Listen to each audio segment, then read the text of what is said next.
বাজে অসীম নভ মাঝে অনাদি রব জাগে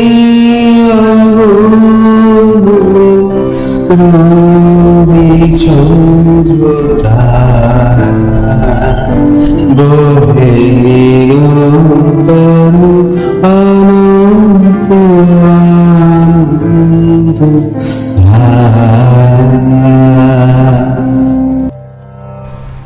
FRAS রবীন্দ্রনাথ ঠাকুর বিশ্ববরেণ্য তার গীতাঞ্জলি কাব্যগ্রন্থের ইংরেজি অনুবাদের মাধ্যমে 1913 সালে নোবেল পুরস্কার স্বীকৃতি অর্জনের মাধ্যমে প্রথম ভারতীয়, প্রথম এশিয়ান, প্রথম নন ইউরোপিয়ান হিসাবে তিনি এই স্বীকৃতি লাভ করেন। তিনি বিশ্বজগতে পলিম্যাথ হিসাবে খ্যাত। আজকে যাদেরকে পলিম্যাথ হিসাবে স্বীকৃতি দেওয়া হয়, বিবেচনা করা হয়, তারা হলেন তারা যারা জ্ঞানের একক ক্ষেত্রে নিজেদের আটকে রাখেননি, প্রযুক্তিগত বিবর্তন, বৈজ্ঞানিক শাখার ক্রমবর্ধমান অস্পষ্ট সীমাগুলির দ্বারা প্রদত্ত পরিস্থিতিগুলির সুবিধা গ্রহণ করে বিভিন্ন সুযোগ অন্বেষণে নিজেদেরকে উৎসর্গ করেছিলেন। বিশ্ববরেণ্য এক ব্যক্তিত্বের সঙ্গে তার সংযোগ তার এই জন্মবার্ষিকীতে কলরবের এক ক্ষুদ্র প্রচেষ্টা। বিশ্বকবির সঙ্গে যে মহান দার্শনিকের সম্পর্ক স্থাপন করতে চলেছি, তিনি 1893 সালে বিশ্ব ধর্ম মহাসভায় এক ঐতিহাসিক বক্তৃতার মাধ্যমে হিন্দু ধর্ম এবং ভারতীয় আধ্যাত্মিকতাকে তুলে ধরেছিলেন। তিনি গুরুত্ব প্রদান করেছিলেন হিন্দু ধর্মের সহনশীলতা এবং তার সার্বজনীনতাকে। And the idea of the all religions lead to the same truth. বছর দেড়েকের ব্যবধানে দুই প্রজন্মের জন্ম হয় কলকাতায়। একজনের জন্ম 1861 খ্রিস্টাব্দে জোড়াসাঁকো ঠাকুর বাড়িতে, অন্যজনের জন্ম কলকাতার কাছে সিম্বা স্ট্রিটে 1863 খ্রিস্টাব্দে। দুজনে কি দুজনের কাছে আসতে পেরেছিলেন কখনো? এই নিয়ে গবেষণার অন্ত নেই। রবীন্দ্রনাথের ব্যক্তিত্বের সঙ্গে আগে ও পরে এবং সমকালীন বিভিন্ন মনীষী, বৈজ্ঞানিক ও মহান মানুষের বিভিন্ন বিষয় নিয়ে আলোচনা হতো বলে জানা যায়। অথচ বিবেকানন্দের সঙ্গে কখনো যোগাযোগ হয়নি বা প্রত্যক্ষ সাক্ষাৎ ঘটেনি, এমনটা ভাবা বড় অদ্ভুত থাকে। রবীন্দ্রনাথের ভাইপো নৃপেন্দ্রনাথ ঠাকুর, যিনি দ্বিজেন্দ্রনাথের ছেলে, তিনি অবশ্য বিবেকানন্দের শৈশব বন্ধু। তখন তিনি নরেন, স্বামী বিবেকানন্দ হননি। দ্বিজেন্দ্রনাথের আসরে নরেন আসেন নানা বিষয়ে আলোচনা ও গল্প করতে। নিত্য যাতায়াতের ফলে মহর্ষি দেবেন্দ্রনাথের সঙ্গে নরেনের পরিচয় হয়। দেবেন্দ্রনাথ প্রথম দর্শনেই পুত্রতুল্য এই যুবকের প্রতি আকৃষ্ট হন। নরেনও এই মহর্ষির আচরণ ও নীতিনিষ্ঠায় শ্রদ্ধাশীল ছিলেন। এমনকি বিবেকানন্দের সঙ্গীত কল্পতরুতে রবি ঠাকুরের 12টি গানও সংকলিত হয়েছে, যেগুলি নরেন ঠাকুর রামকৃষ্ণকে মাঝে মাঝে গেয়ে শোনাতেন।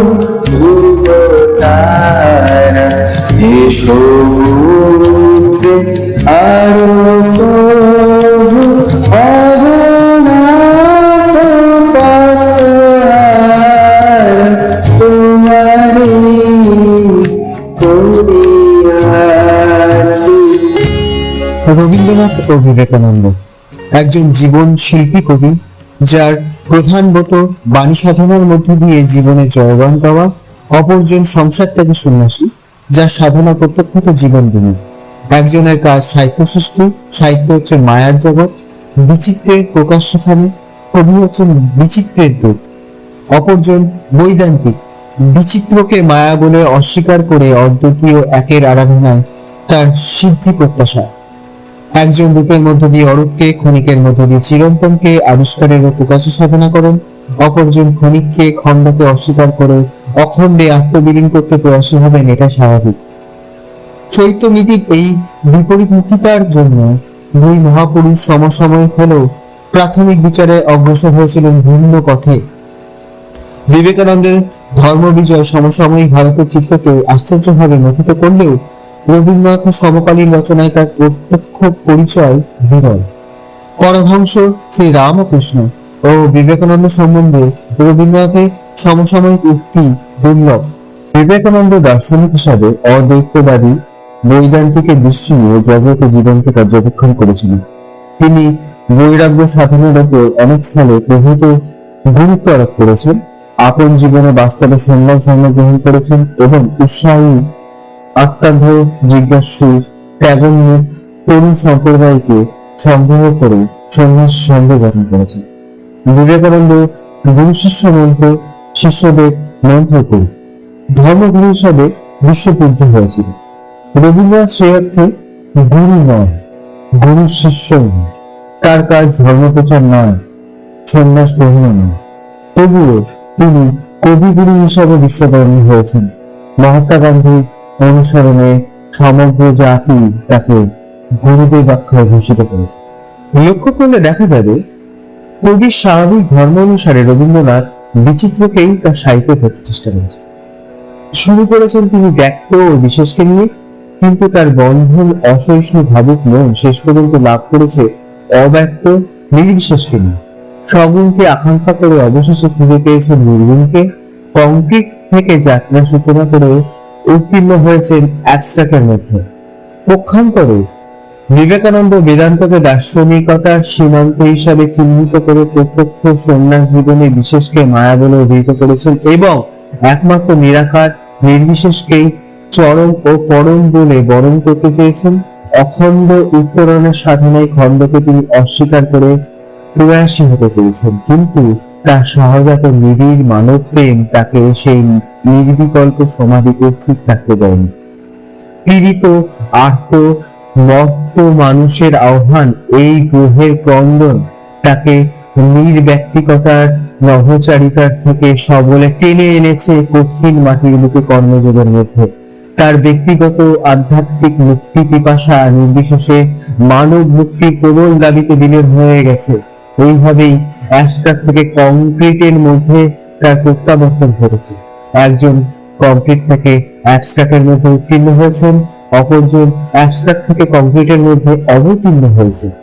বিবেকানন্দের কংক্রিটের মধ্যে নেমে আসাকে মনীষী রোমালোলা বলেছেন, he came to it after, not before he had mastered the absolute, the life of Vivekananda and the universal gospel. মনীষী রোমালোলা যখন রামকৃষ্ণ বিবেকানন্দ চরিত্রের উপাদান সংগ্রহ করছিলেন, তখন শান্তিনিকেতনে একদিন এক সন্ন্যাসীর কাছে এই প্রসঙ্গে রবীন্দ্রনাথ বলেছিলেন, রোমালোলার সহিত আমার কথা হয়েছিল। আমি তাকে বলেছিলাম, if you want to know India, study Vivekananda. In him there is nothing negative, everything positive. কবি সম্রাট রবীন্দ্রনাথের মহাপ্রয়াণ নামে এক লেখা থেকে উদ্বোধন পত্রিকা 43 বর্ষ 8ম সংখ্যা ভাদ্র 1368। এই প্রসঙ্গে রোলাও লিখেছেন, I cannot touch this saying of his, scattered as they are through the pages of the book at the 30 years distance, without receiving a thrill through my body like an electric shock, and what shocks, what transports must have produced when in burning words they issued from the lips of the hero. Rabindranath গ্রাম্য আবহাওয়াতেই বড় হয়েছে।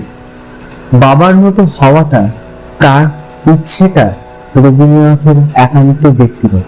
সেই কারণে কৌতুলিকতার বিরোধিতাই করেছেন তিনি সামাজিকভাবে। পরে অনেক সময় তার ধর্ম সম্পর্কে বক্তব্য অনেক উদার হয়েছে, কিন্তু প্রথম যৌবনের দীপ্ত তেজে তিনি পৌত্তলিক ধর্ম সম্পর্কে বেশ উদাসীন ভাব দেখিয়েছিলেন।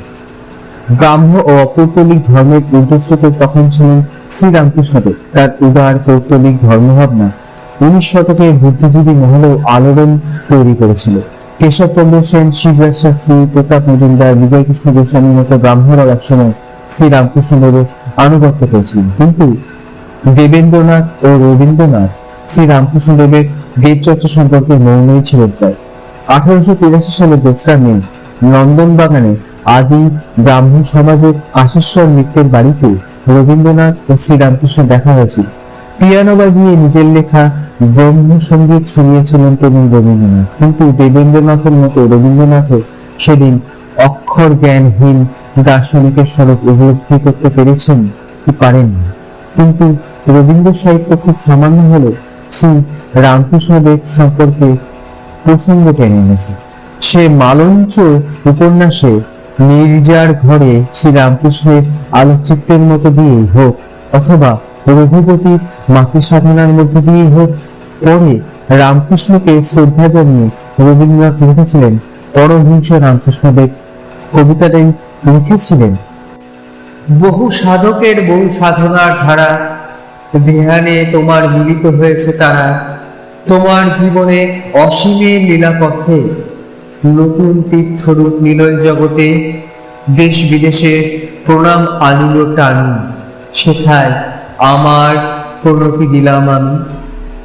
দুই প্রবাদ পুরুষ বিবেকানন্দ এবং রবীন্দ্রনাথের মানসিক ব্যবধান কমিয়ে আনতে বিবেকানন্দ শিষ্যা ভারতকর্মী ভগিনী নিবেদিতা প্রয়াসী হয়েছিল। যদিও নিজ নিজ মতবাদ ও জীবনবোধে অনড় এই দুই প্রতিভার মনোভাব পরস্পরের প্রতি ছিল যথেষ্ট শীতল।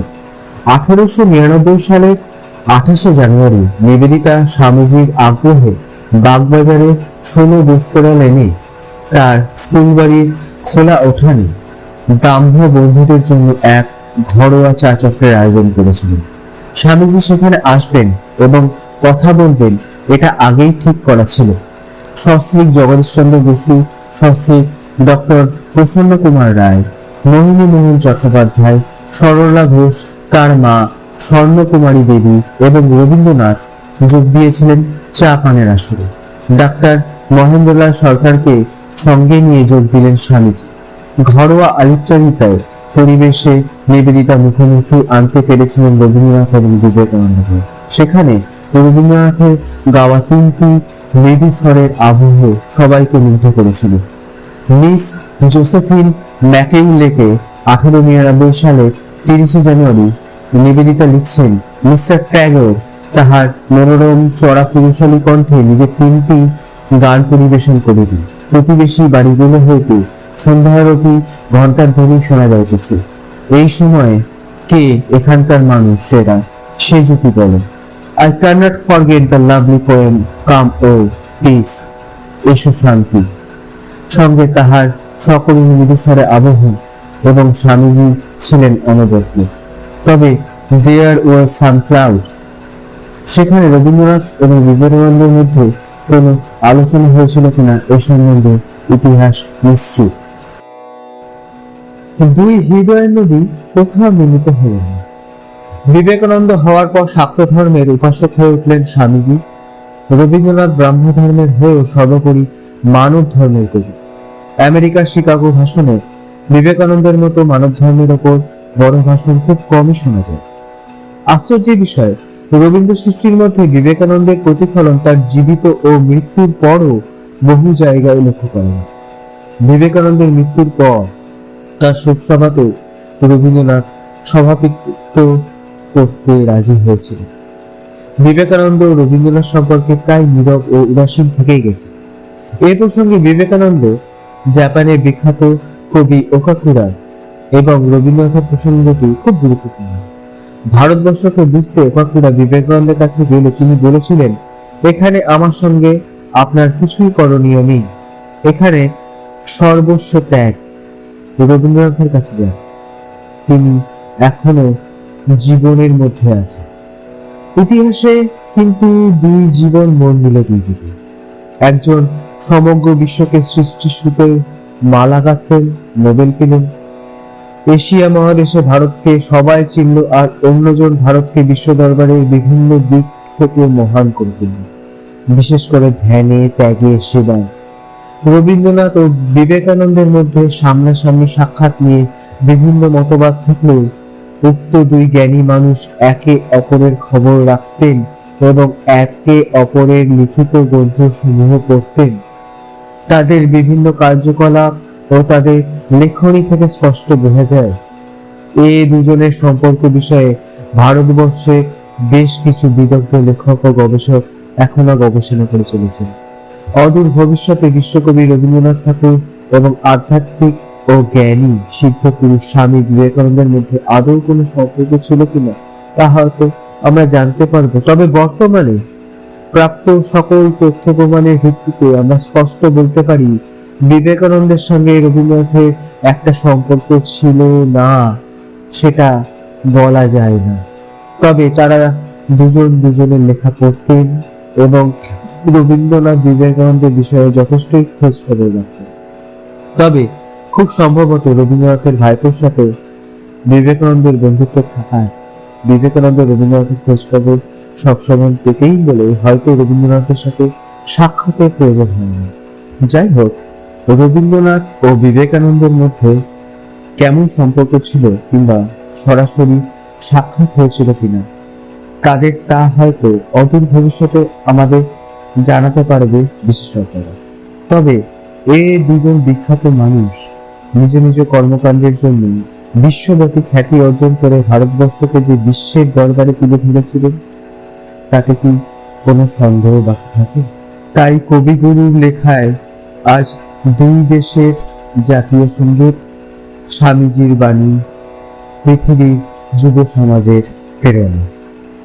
এ মোর হৃদয়ের বিজন আকাশে তোমারও মহাশন আলোতে ঢাকাশে, গভীর কি আশায় নিবিড় পুলকে তাহার প্রাণে চাই দুবাহু বাড়ায়, জীবন মরণের সীমানা ছাড়ায় নীরব নিশিতব চরণ নিছায়ে আধারকে শোভার দিয়েছে বিছায়ে, আজিয়ে কোনো গান নিখিল প্লাবিয়া তোমার বিনা হতে আসিল নাবিয়া, ভুবন মিলে যায় সুরের রণে গানের বেদনায় যায় যে হারায়, জীবন মরণে সীমানা ছাড়ায়।